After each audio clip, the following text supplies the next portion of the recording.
तो हम लोग जो सत्संग करते हैं ये अद्वैत ज्ञान का पर आधारित है। अर्थात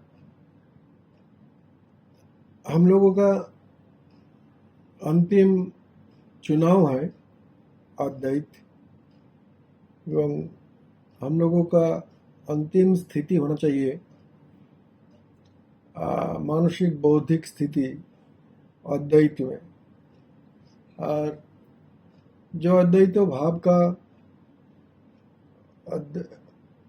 जो ज्ञान मार्ग का वर्णन किया गया विभिन्न उपनिषद या धर्म ग्रंथों में विभिन्न गुरुओं के द्वारा, वो बोलते हैं एकमात्र शांति का मार्ग है अद्वैत, जिसमें जीवन मरण का भी डर नहीं रहता है। तो हम लोग जब इतना दिन से गुरु से प्रतिश्रुत हुए हैं कि सब छोड़ दूंगा गुरु जी, आपका बानी नहीं छोड़ूंगा, पिता माता का बात से आपका बात ऊंचा मानूंगा, पहले जो कुछ जाना था उसको भूल जाऊंगा,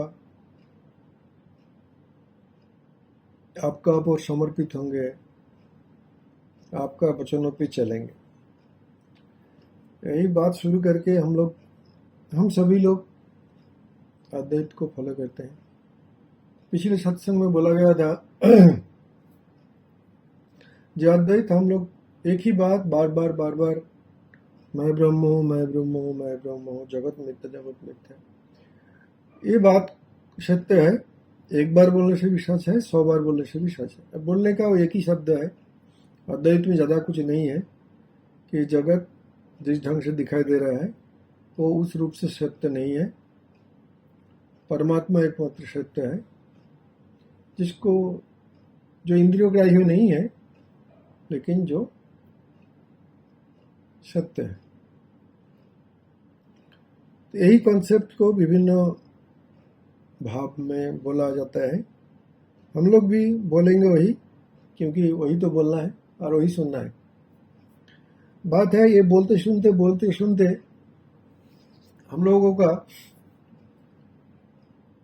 क्या परिवर्तन आ रहा है, इसका भी कभी कभी देखेंगे कि हमारा जगत को देखने का ढंग, हमारा सोचने का ढंग, हमारा कोई घटना को अपने ऊपर लेने का प्रवृत्ति, उस घटना का प्रभाव से अपने को मुक्ति करने के लिए हम लोग क्या करते हैं। ये हम लोग अद्वैतवाद ये नहीं बोलता है कि आप मृत्यु के बाद स्वर्ग जाओगे। अद्वैतवाद बोलता है अगर ये ज्ञान तुम्हारा जीते जी हो गया तो जीते जी ही परमानंद प्राप्ति होगा, उसके लिए मरने की जरूरत नहीं है। जीते जी ही परमानंद का उपलब्धि हो सकता है अगर अद्वैत तो आप में मेरे में ठीक से आ जाए। यह अद्वैत का गारंटी है, प्रतिश्रुति है। तो हम लोग भी देखते हैं जो अगर अद्वैत को समझ लिया तो थॉट प्रोसेस, चिंता का, हमारे अंदर जो चिंता हो रहा है, जो अनकंट्रोल्ड है, जो ऐसे निकलेगा, लेकिन वो क्या निकल रहा है। और जब भी आप कोई घटना को फेस करते हैं तो कैसे हम सोचते हैं, जब हम लोग अद्वैत को हमारा मार्ग समझ लिया तो सोच कैसे होना चाहिए और हम लोगों का सोच कैसे बनता है। मैं शरीर नहीं हूँ, ये सोच कैसे होना चाहिए, और मैं शरीर हूँ तब सोच कैसे होना चाहिए। तो सोच भी बता देगा कि हम कौन सा भाव में मनन और निधिध्यासन करते हैं।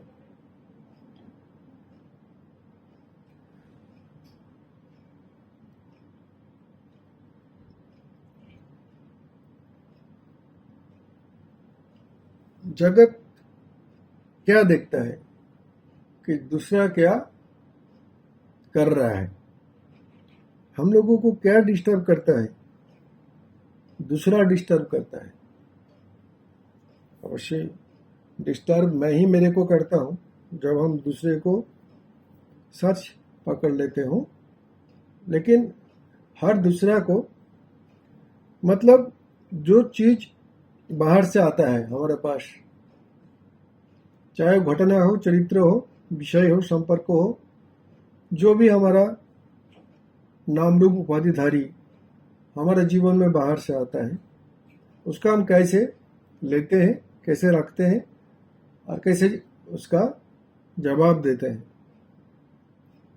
ये डिपेंड करता है हमारा ज्ञान का, हमारा बोध का अवस्था के ऊपर।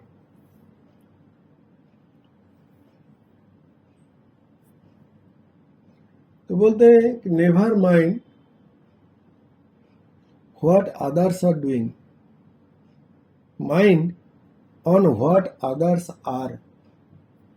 अद्वैत बोलता है दूसरे का कम मत देखो, दूसरा क्या है ये देखो। दूसरा सचमुच है, जो दूसरे के माध्यम से तुम हम तक जो दृश्य, खबर, शब्द पहुंचा है, हम लोग संसार में क्या करते हैं, उसका ही क्वालिटेटिव एनालिसिस करते हैं कि वो शब्द हमारे पास पहुंचने के बाद उस शब्द में क्या रखा हुआ है। प्रशंसा रखा हुआ है या निंदा रखा हुआ है, सुविधा रखा हुआ है, असुविधा रखा हुआ है, गालियां रखा हुआ है, स्तुति रखा हुआ है। उस शब्दों को लेकर हम पढ़ जाते हैं कि जो शब्द मेरे पास आकर पहुंचा, वो शब्दों को लेकर पढ़ जाते हैं। ये है संसार का प्रवृत्ति। यह अद्वैत का प्रवृत्ति नहीं है, ये है द्वैत का प्रवृत्ति। इसमें राग, द्वेष, चित्त चंचल जरूर होगा। अगर हम बातों में आता हुआ उस शब्दों को, उस शब्दों का जो मीनिंग है उसको लेकर पढ़ जाए तो अद्वैत बोलता है थोड़ा सा रुको, आप पहले देखो जहां से ये शब्द, भाव, व्यवहार पैदा हुआ है वो सच है या आपको लग रहा है कि सच है। अद्वैत यहां शुरू होता है कि जो दृश्य है वो दृश्य अपने में सत्य है या वो दृश्य का माध्यम से जो आता है, जो शब्द आता है, व्यवहार आता है, वो सच है। अद्वैत बोलता है आप उस शब्दों को अपना ऊपर लेने का पहले शब्दों को, उसका उत्स को थोड़ा गहर करें कि आपका अद्वैत का अनुसार वो शब्द और वो विषय का स्थिति क्या है।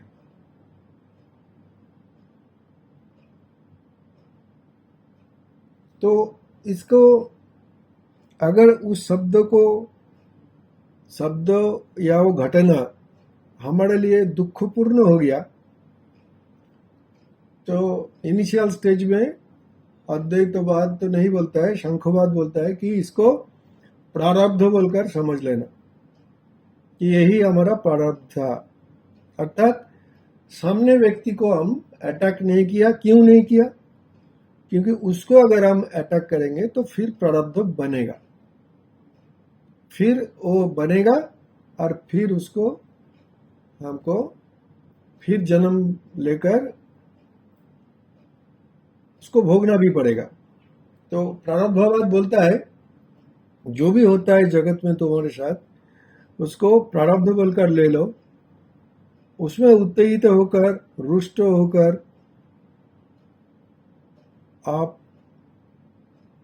आगे जाकर अपने के लिए रास्ता कीचड़ मत करो, सहन जाओ। अद्वैत बोलता है कि सामने वाला है क्या, और सामने वाला तुम्हारा दृष्टि भ्रम तो नहीं है, सामने वाला का एग्जिस्टेंस है। तो अद्वैत बोलता है कि ज्ञान ज्ञाता ज्ञान तीनों का एब्सेंस में जो रहता है वो सत्य है, वो परमात्मा है, वो तुम हो। तो पहले हम कम से कम ज्ञेयों को लेकर देखते हैं। तो ज्ञेयों अर्थात जहां से वो व्यवहार, वो शब्द हम तक आया, अद्वैत बोलता है वो तुम्हारा एक भ्रांति है। रेस्पॉन्ड करो, if you are responding you are addressing a dream. अगर आप उसको जवाब दे रहे हो तो तुम एक सपनों में हो और सपनों को ही एड्रेस कर रहे हो। उसको रिसीव करके आप एक मुश्किल कर लिया कि आप अपने को भी सपने में ले गया और सपने में ही आप बातें करने लगे। द्वैत सपनों में ही संभव होता है, कल्पना में ही संभव होता है। द्वैत का एज पर अद्वैतवाद उसका क्रिएशन संभव नहीं है, क्योंकि एक ही है। दूसरा मीन्स कल्पना। वो दूसरा सुखदायी हो या दुखदायी हो, वो कल्पना। तो हम जब अद्वैत को लेकर आगे चलने का प्रयास करते हैं और सामने से कुछ आता है, हम क्या उसका मूल्यांकन करते हैं या दूसरे में? जैसे हम मूल्यांकन करने के लिए जाएंगे तो मेरा परिचय क्या होगा? मैं भी जब हम एक टुकड़ा मेघ को सच मानकर एड्रेस करेंगे, अर्थात उसका दिया हुआ वस्तु को रिसीव या रिजेक्ट करेंगे। वो गालियां दिया तो उसको रिसीव या रिजेक्ट करेंगे, वो कोई घटना बोला तो उसको रिसीव अथवा रिजेक्ट करेंगे, वो कुछ दृश्य दिया तो उसको भी हम रिसीव अथवा रिजेक्ट करेंगे। तो अद्वैत बोलता है आपको करना ही करो, लेकिन जानो आपका जो ये कर्म होगा ये एक ड्रीमफुल एक्ट होगा, एक्ट ऑफ ड्रीम होगा। दिस इज नॉट सामने वाला का अस्तित्व नहीं है। और अगर आप उसको सच बोलकर एड्रेस करने के लिए गए, अब वो जो सच जानने वाला व्यक्तित्व अर्थात ज्ञाता, उसका भी एग्जिस्टेंस नहीं है। ये जो दोनों चरित्र तैयारी हुआ, एक सुन रहा है और एक सुना रहा है, चाहे बहुत मूल्यवान क्यों ना हो उसके लिए, सुनाने वाला के लिए, चाहे बहुत अपमान कर क्यों ना हो सुनने वालों के लिए। लेकिन अद्वैत बोलता है ये दोनों का कोई उपस्थिति नहीं है। तो एक अद्वैत का मार्ग का व्यक्ति जब बाहर से कुछ सुनता है, अर्थात बाहर से कुछ आता है पंचो ज्ञानेंद्रियों का माध्यम से, तो वो उसको ऐसा लेता है जैसे कि सपना, वो उसको ऐसा लेता है जैसे कि कल्पना। वो अगर उसको सच समझ कर लेता है, मतलब सच समझ कर लेने से क्या होगा? राग द्वेष होगा, इधर उस व्यक्ति का और उसका अनुराग होगा, क्योंकि वो उसके लिए कोई अच्छा शब्द चुनकर ले आए, अथवा अगर उस शब्द उसके लिए सुटेबल नहीं होगा तो द्वेष होगा, राग द्वेष पैदा करेगा। और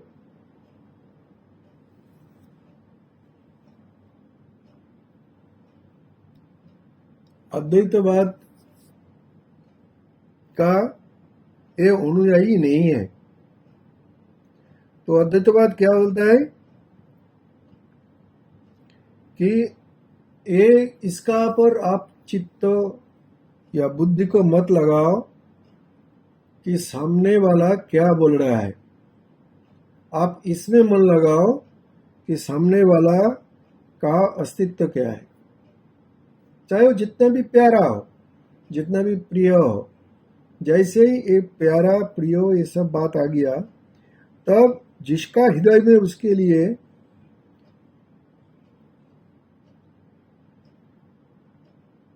अस्तित्ववान भाव है कि वो है, चाहे बेटा हो चाहे बेटी हो, तो उस मुहूर्त में ये भी मिथ्या हो जाता है, लेने वाला।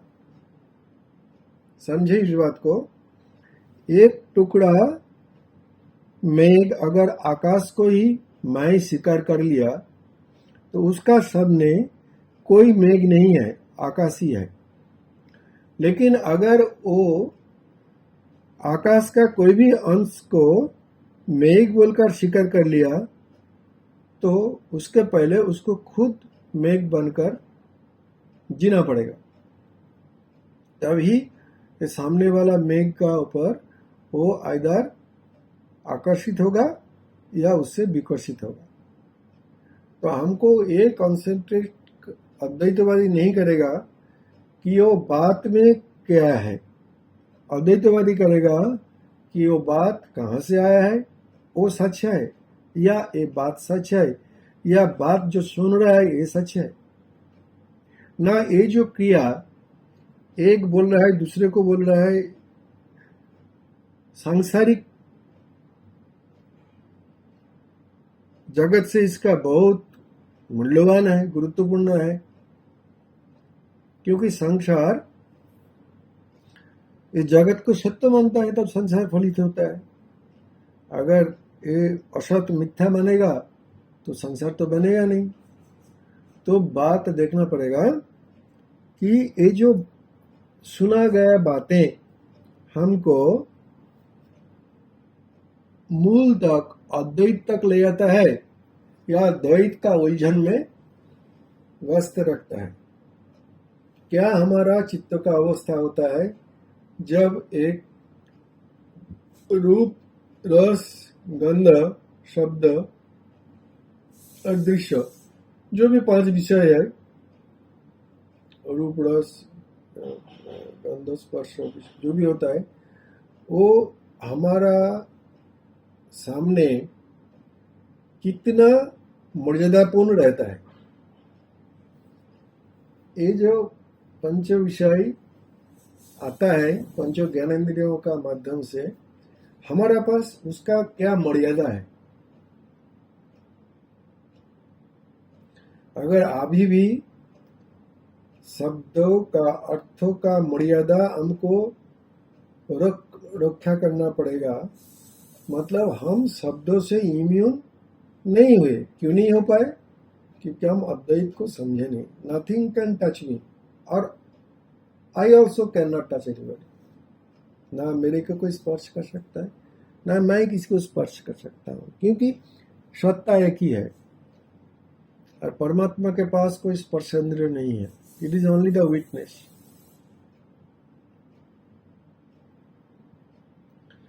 तो कभी कभी अपने अंदर हम लोग बहुत सोचते हैं कि इतना सत्संग करते हैं, हम सब जान गए।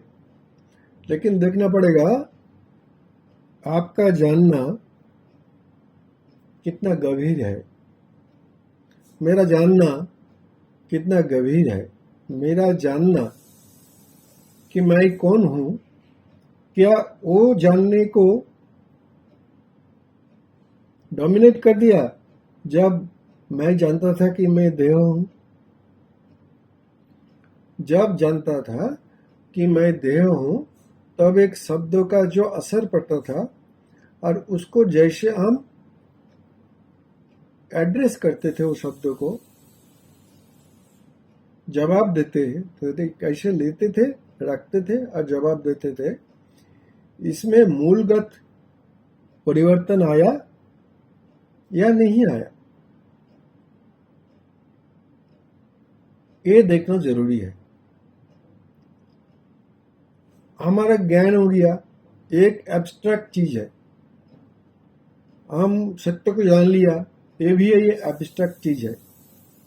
आप सत्य को ना देख पाएंगे, ना ज्ञान को देख पाएंगे, ना छू पाएंगे, ना स्पर्श कर पाएंगे, ना सूंघ पाएंगे। सूंघने के लिए, देखने के लिए, चाटने के लिए ये जगत ही रहेगा और कुछ नहीं रहेगा। पांचों ही ज्ञानेंद्रियों रहेगा और पांचों ही विषय रहेगा, ज्ञान प्राप्ति के पहले भी, ज्ञान प्राप्ति के बाद भी। अभी देखना पड़ेगा कि मेरे इस सूंघने में,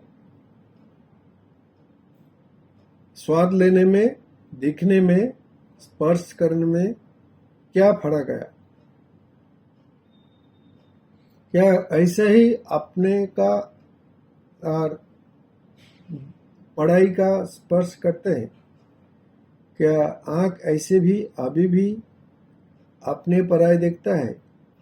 सब बुद्धि अभी भी शब्दों से मान अपमान का भाव निकाल लेता है?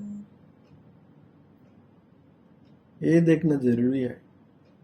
कितना भी हम अपने को उच्चासन में बैठाएं, ये बहुत इजी है। मैं बोलेंगे कुसुम तुम बुद्ध हो गए, और कुसुम भी बोलेगा दादा आप बुद्ध हो गए, और दो विटनेस भी मिल जाएगा। सानिया वो बोल देगा या कोई बोल देगा हाँ हाँ हम सब बुद्ध हो गए। यही कोई बात नहीं है। बात है हम ये पंच विषय को पंचों ज्ञानेंद्रियों का माध्यम में आता ही रहेगा, इसमें कोई तफात नहीं है। लेकिन ये आते हुए एक सत्य मार्ग में जो है उसका अनुभव, अभिव्यक्ति, सोच, विचार, भोग संपूर्ण अलग होगा एक अज्ञानी व्यक्ति से। और इसका भी डिपेंड करता है टू द डेप्थ, कितना गंभीरता है हमारा ये अद्वैत को स्वीकार में। अद्वैत का स्वीकार का जितना गंभीरता होगा, यही संसार का, यही रंग रूप शब्द हमारे लिए अलग मैसेज ले आएगा। और इतना सुंदर होगा कि मेरा आनंद बिल्कुल भी इस विषयों द्वारा और इस ज्ञानेंद्रियों के द्वारा स्पर्शित नहीं होगा, अचंचल रहेगा। That is the ultimate state. But beyond that come से कम हमको देखना पड़ेगा कि टू व्हाट एक्सटेंट, कितना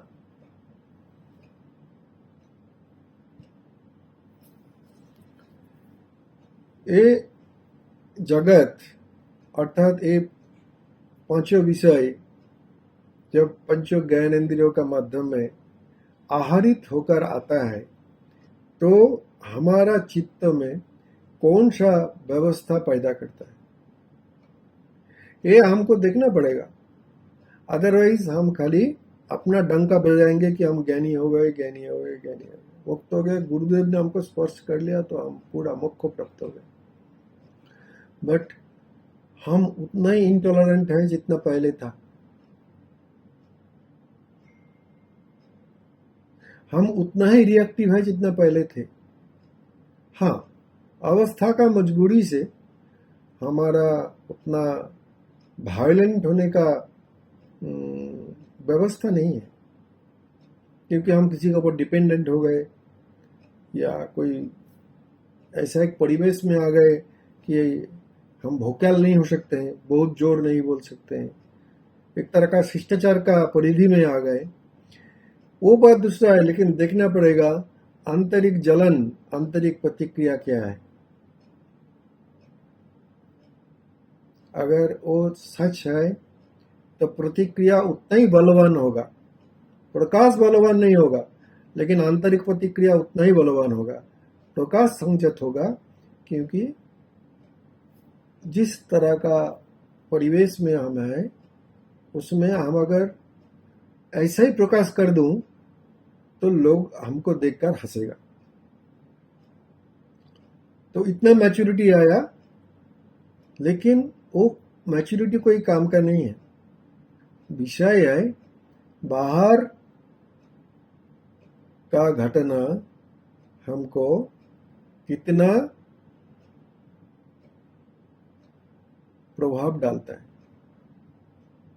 that is the depth of wisdom. सदानंद मीन्स, आत्मानंद मीन्स, में उसका मतलब है जो कोई भी विषय उसको आनंद को ठेस ना पहुंच पाए, वो इतना शक्तिशाली हो गए, वो आनंद इतना शक्तिशाली हो गए जो कोई उसका उस आनंद को स्पर्श ना कर पाए, तब ही उसके लिए जगत नहीं है। तब ही कोई बोल सकता है कि मेरे लिए जगत शून्य है, जगत मिथ्या है। क्यों? कि जगत मेरा आनंद को स्पर्श नहीं कर पा रहा है। और जगत अगर मेरा आनंद को, मेरा मानसिक जगत को स्पर्श कर रहा है, मतलब हीलिंग हुआ नहीं, पूरा खत अभी तक जिंदा है, इसीलिए इतना पेन होता है, रिएक्शन होता है, आदमी रिएक्टिव होता है।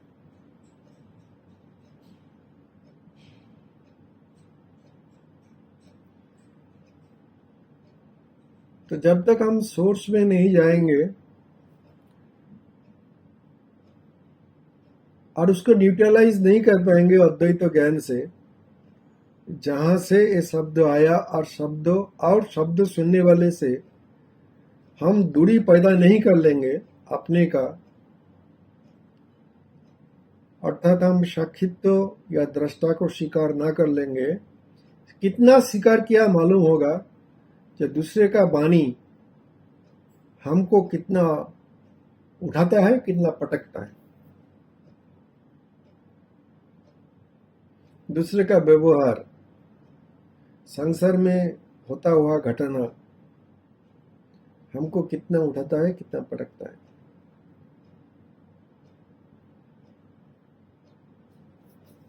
इसको देखना पड़ेगा, अदरवाइज व्यवस्था अलग हो जाएगा। हम लोग एक कल्पित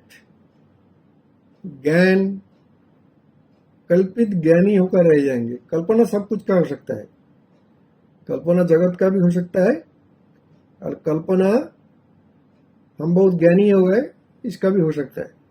कल्पना का परिधि में सब कुछ आता है।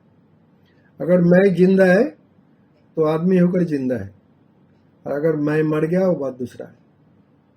जब मैं मरता है तब बाहर का कोई भी प्रभाव उस अंतहीन आनंद को स्पर्श नहीं करता है, तब ही उसके लिए दूसरा नहीं रहता है।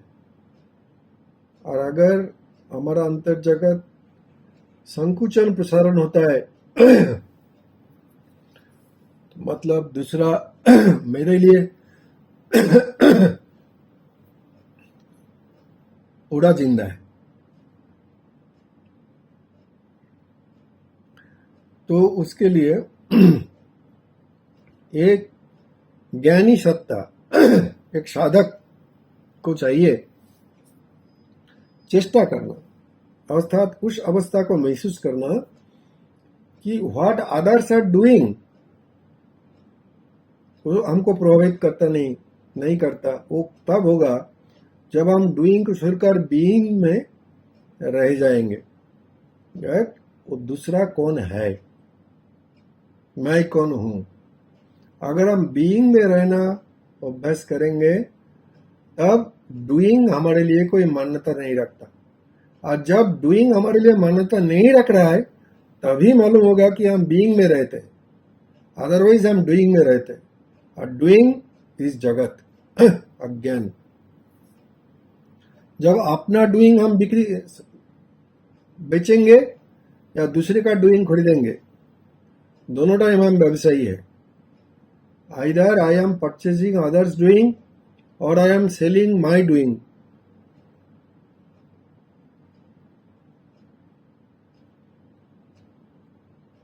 लोग विभिन्न लैंग्वेज में अपना डूइंग को सेल करता है। कभी कभी ये स्पिरिचुअल भी होता है।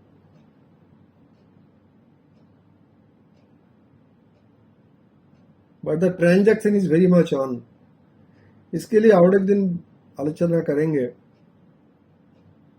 What is the basis of our acceptance. हम जब कोई चीज को स्वीकार करते हैं,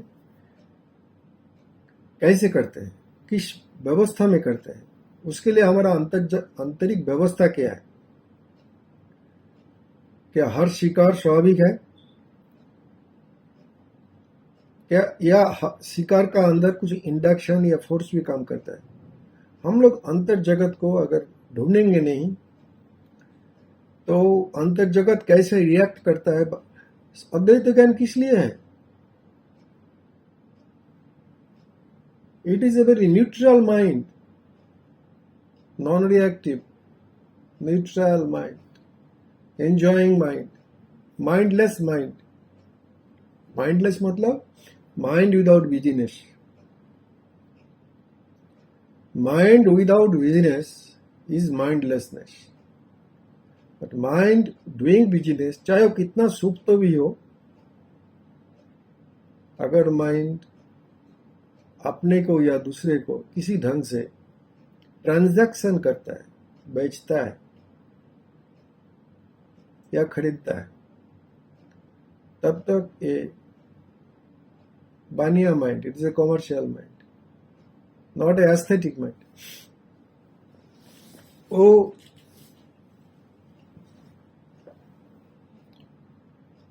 सचित, वो जो तीनों हमारा है, सत्वगुण, रजोगुण, तमोगुण, कभी कभी सत्वगुण का झलक आ सकता है, लेकिन अद्वैत तीनों को स्वीकार करता है और अल्टीमेटली तीनों को अस्वीकार करता है। मैं निर्गुण हूं, आई एम ओनली विटनेस। मैं विषय नहीं हूं कि गुण हमको स्पर्श करे, मैं निर्विषय हूं।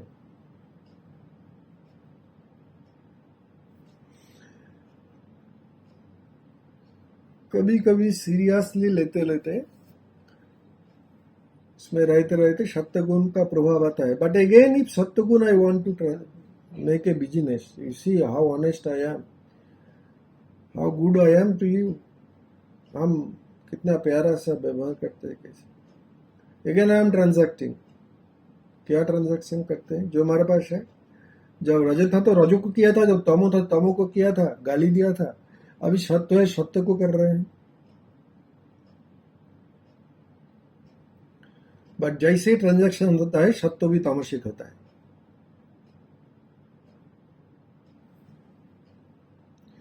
तो अपना अंतर जगत को पर्यवेक्षण करना, जिसका नाम है निधिध्यासन, ये बहुत जरूरी है।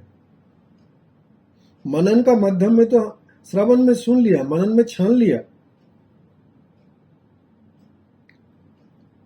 छान कर खा लिया, पी लिया। और निधिध्यासन बोलेगा कि अभी तक तुम खा लिया था, देखो उसका लक्षण आया है कि नहीं। अगर लक्षण नहीं है तो मनन में या आप विषय में चुनने में प्रॉब्लम था, या छानने में प्रॉब्लम था, या खाने में प्रॉब्लम था। अदरवाइज ये ऐसा होना चाहिए था, इतना निरपेक्षता होना चाहिए था, जो आया नहीं। मतलब ना ठीक से श्रवण हुआ, ना ठीक से मनन हुआ। नेट में छानने का, नेट में सब पास कर गया।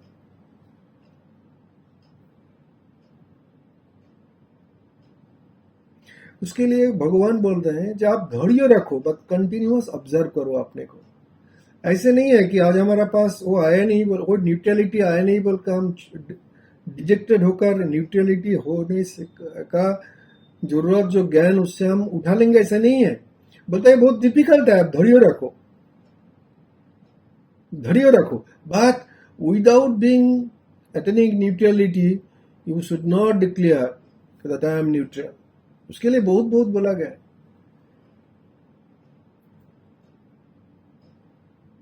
पाया कहे सो बावरा, खोया कहे सो क्रूर। सावधान किया गया है।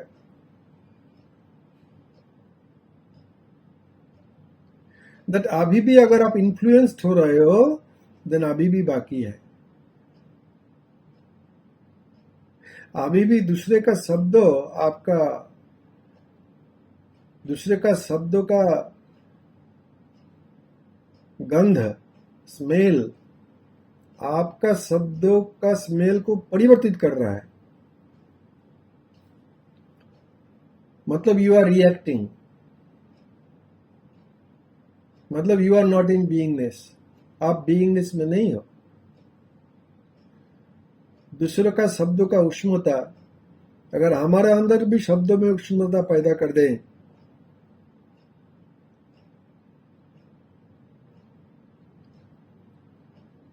दूसरे का क्रोध अगर इसमें क्रोध इंड्यूस कर दे,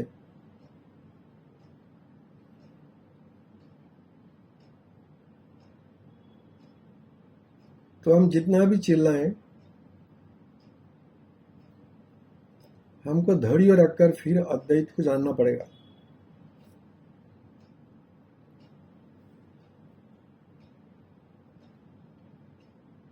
अद्वैत सिलेक्टिव बिहेवियर के लिए नहीं बोलता है। अद्वैत नहीं बोलता है कि आप बेस्ट वे में रिएक्ट कीजिए कोई शब्दों का, नहीं बोलता है। अद्वैत बोलता है आप निरपेक्ष हो जाइए। आप निरपेक्ष हो, जान लो। आपको निरपेक्षता चुनना नहीं पड़ेगा, जानना पड़ेगा that you are neutral and only neutrality exists. Existence is neutral and pure. It is never partial.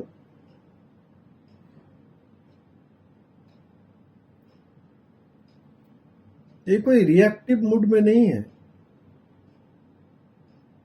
It is just in a being mode. और ये भी अद्वैत बोलता है सिलेक्टिवली आप अपना व्यवहार को परिवर्तन नहीं कर सकते हो। ज्ञान से ही व्यवहार में आमूल परिवर्तन आएगा, क्योंकि हमारा रहन में परिवर्तन आ जाएगा।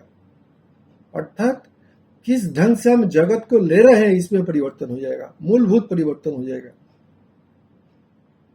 जैसे ये जगत का लेने का ढंग बदल जाएगा, ऐसे ही इसका भोग भी बदल जाएंगे और इसका सब कुछ बदल जाएगा। लेकिन ये आइसोलेटेडली या सिलेक्टिवली नहीं होगा, क्योंकि सिलेक्टिव मतलब बुद्धि काम कर रहा है।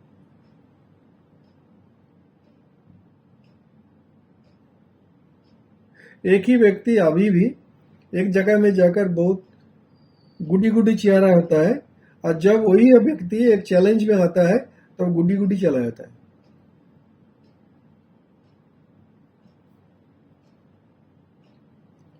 So it is a selective refinement. संसार का विषय है।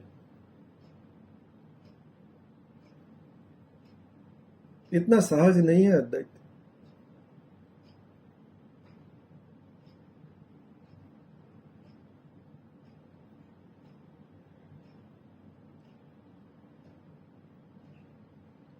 तो हम लोगों को देखना पड़ेगा, हम लोगों का रिएक्शन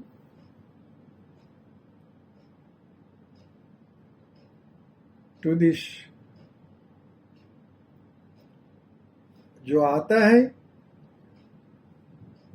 वो उसमें अगर हम न्यूट्रल हो गए, जो भी मेरा पास आता है वो अच्छा बुरा होकर नहीं आता है, एक ढंग से आता है, तभी जाकर होगा। when दृश्य अपना नाम रूप जाति खो बैठेगा, नाम रूप उपाधि खो बैठेगा। हर दृश्य में हमको दृष्टा ही दिखाई देगा।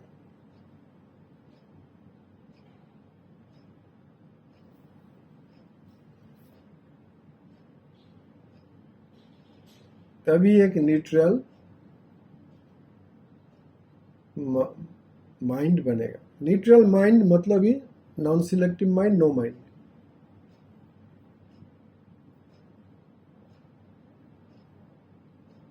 रिएक्टिव माइंड नो माइंड नहीं है, डोमिनेंट माइंड। तो आपने आपको ही ज्ञानी उपाधि नहीं देकर थोड़ा सा अंदर झुकने की जरूरत है।